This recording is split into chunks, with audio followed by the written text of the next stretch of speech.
Your Grace, the nation of Egypt looks very different to what it did a year ago when we decided to launch our No Way Out campaign. I think you probably just did allude to it, but how is the Christian community, how is our family in Egypt bearing up in these turbulent times, and how are they reacting generally to what's happening in Egypt?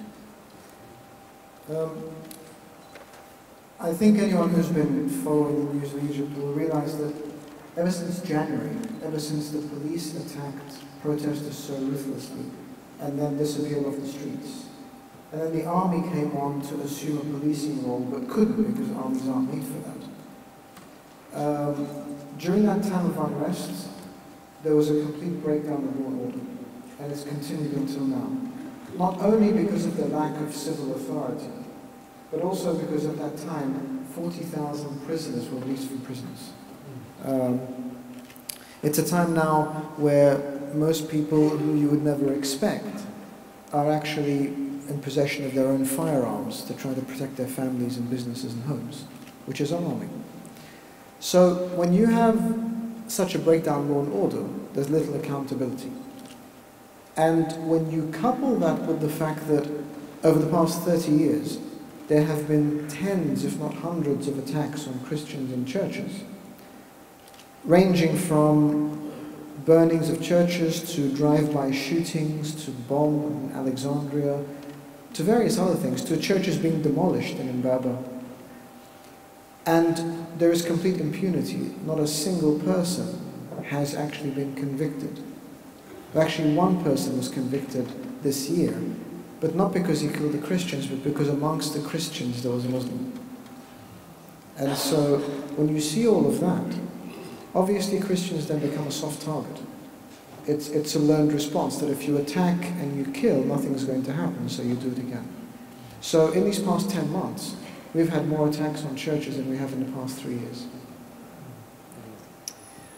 What do you think, Grace, we were actually in Egypt together not that long ago, and what do you think it has meant for our family in Egypt to know that Christians in the UK and others around the world are praying, are supporting them and are speaking up for them? And how would you encourage the thousands of people that have got involved with our No Way Out campaign, including many people here today, how would you encourage them to continue supporting Egyptian Christians in the future? Well, the first thing I encourage, and Mervyn hasn't asked me to say this, but if you say only many people here have supported, then those who haven't supported should support before they leave today.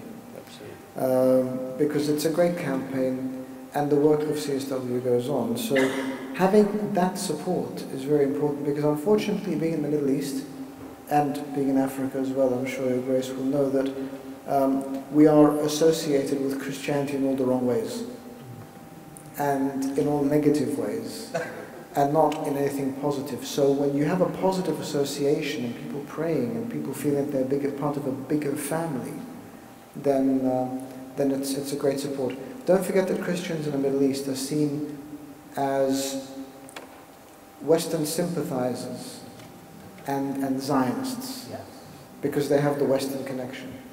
But when you speak about regional indigenous churches that don't exist except as migrants outside of that area, then they don't have that outside influence, and they are faithful to the place where they live.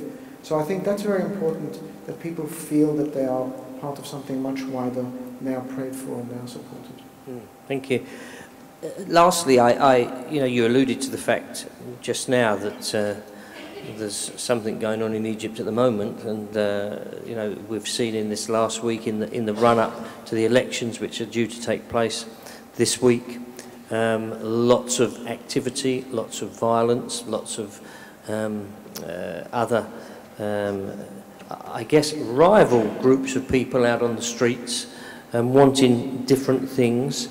But I'd just like to answer the question of the relationship between ordinary Christians and ordinary Muslims, if there are such groups of people. You know what I mean? That the general Christian population and the general Muslim population. So the people that live side by side in streets. What is the relationship between those like? And is there hope for the youth and the young people growing up in Egypt today? I think obviously when you look at the general picture, there are still good relations between Christians and Muslims. Although, if we're going to move away from the rhetoric, it is definitely getting less. Because there is, over the past decades, there has been increased polarization of the communities. And there hasn't been any attempt by the government or the state to bring people together. In actual fact, a lot of people will say that it was a divide and conquer mentality, so that you keep people divided. Because this wasn't the case 40, 50 years ago. Things were much better. To add to that, you also have a very biased media that makes the picture even worse. I mean, those of you who followed the events of Maspero, where protesters, peaceful protesters, were mowed down by armored personnel carriers and shot down. The media then called out, the media that is now calling on the shame of the military because of what it's doing to protesters in Tahrir Square. That same media, 2 months ago, called on good Egyptian citizens to come out in the street and protect their army because Christians were killing soldiers. And so when you have that sort of incitement, and then when you also have illiteracy and poverty that become an incredible breeding ground for radicalism, and you have a lot of resources being poured into that, then it's no wonder that you're getting an increased radicalism, an Islamist radicalism, that not only targets Christians, but also targets moderate Muslims. Because we've also seen numerous attacks on Sufi shrines over the past 10 months. So I think that relationship is still there, but if it is not dealt with prudently, it's going to get worse and worse. Thank you. Just in 2 sentences, as we go back to our churches tomorrow, how should we be praying for Egypt? I think first and foremost, thy will be done. I think we know God has a plan, and we just want to be part of that plan. Whatever we want and whatever we think, we don't know what's going on. If you ask any person in Egypt at the moment, you know, I've said this to Mervyn before, this revolution or this uprising has actually generated 80 million political analysts.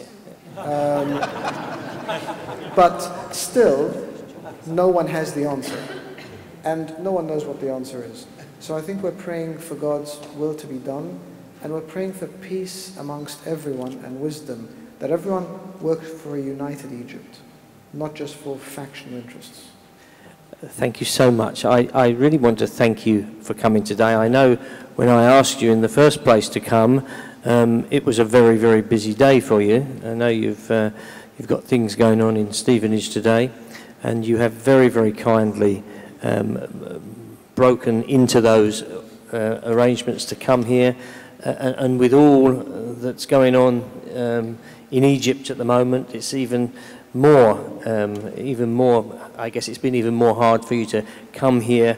But, you know, as you've said, you are with family. You can be assured of our prayers, and our family in Egypt can be assured of our prayers, and you can be sure of our continued action.